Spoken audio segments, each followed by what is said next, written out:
gut feeling.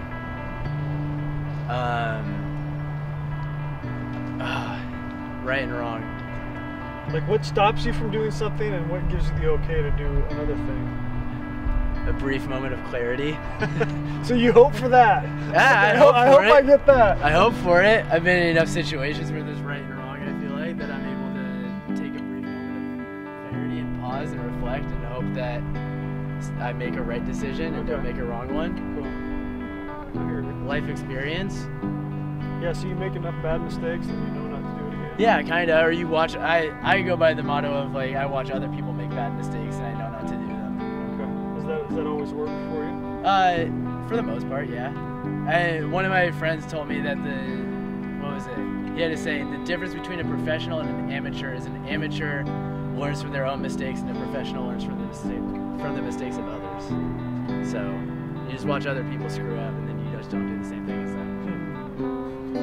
It just depends on your upbringing, I feel like. I mean, you're a product of your environment, so I feel like any decision you make, whether you're regardless, I mean, he'd even argue that everything is kind of predestined in a sense, like you're always going to react to certain ways and certain standards, so defining good or evil just kind of falls somewhere in the context of that, I feel, and like what you've been taught, what you've been shown, what you've been told, but I don't think there really is a good or a bad. I mean, obviously there are like actions like murdering someone you would generally consider as socially unacceptable.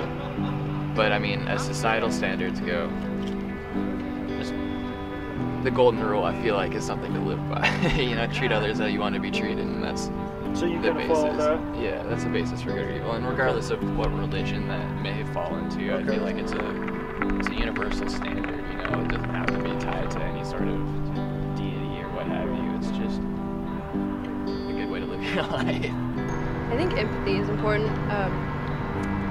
Just putting yourself in the position of something else is a good way to tell if what you're doing is good or bad. I mean, I don't really believe in right or wrong or good or bad. It's just kind of like how you feel about something. So, depending on the situation, I mean, you just kind of have to think about what's going on and what you're doing to something else or someone else. So you put yourself in somebody else's shoes. It's kind of like treat others as you would like to be treated type of deal. Do you agree with that? Yeah. Like if I didn't want that happening to me, then I wouldn't do it to somebody else. Yeah.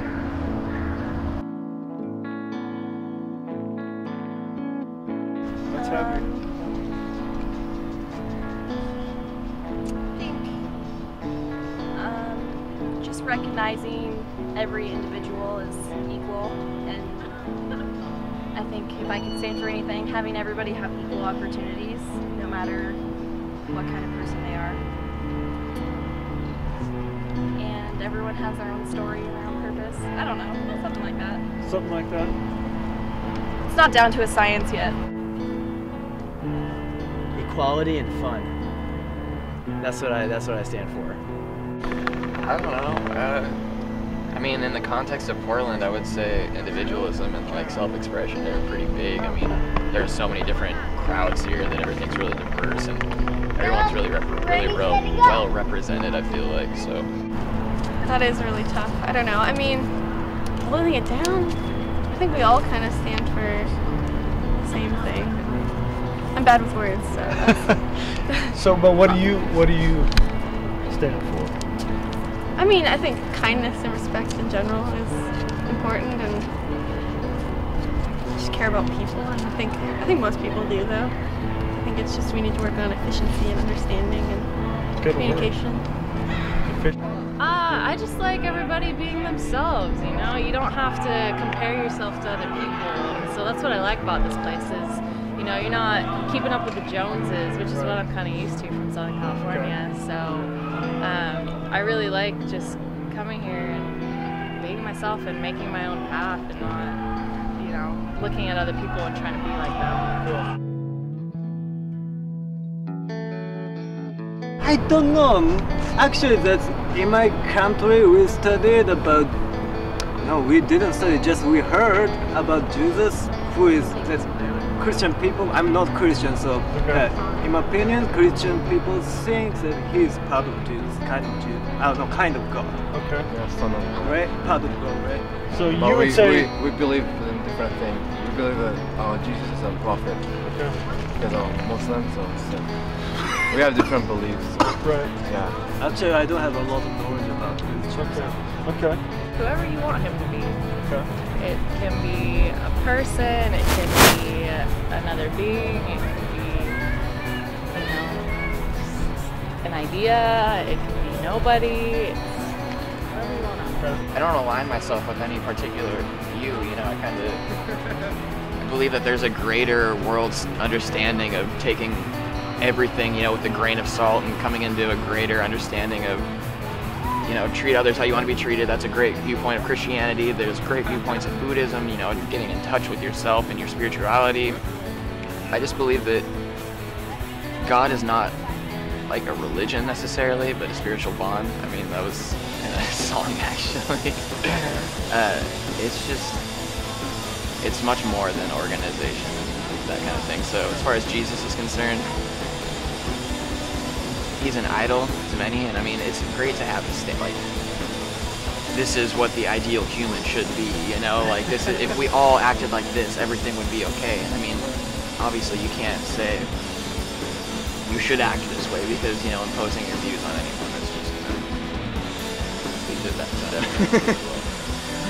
So, that's how I feel about Jesus. I don't know.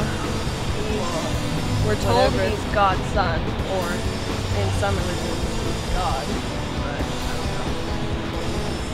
Is that important to me? He's a pretty powerful guy. Yeah. I mean, he's like a huge figure throughout history. Yeah. At least in the last 500 years or icon. whatever. I don't know.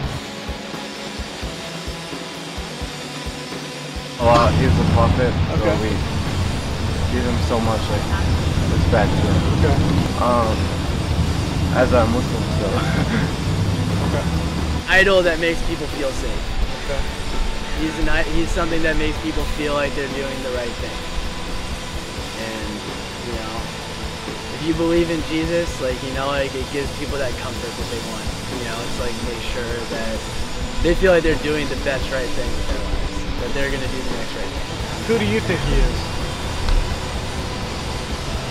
Just some dude all over images. He's just like some. You think he was power made up, figure. or you think he like was a real person? Like, who do you think he was? I don't think it matters. Yeah, I don't think that matters. Yeah.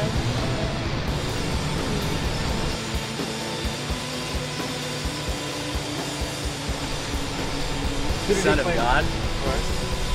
You believe that? No, I don't.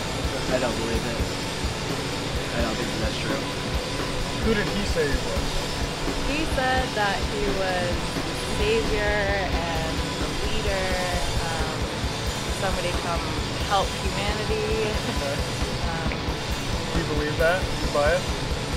You know, I wasn't there, so I didn't get to see it, but through stories, you know, all stories get altered, so, you know, it's been so long that through the Bible we read that he was our savior and he died for us.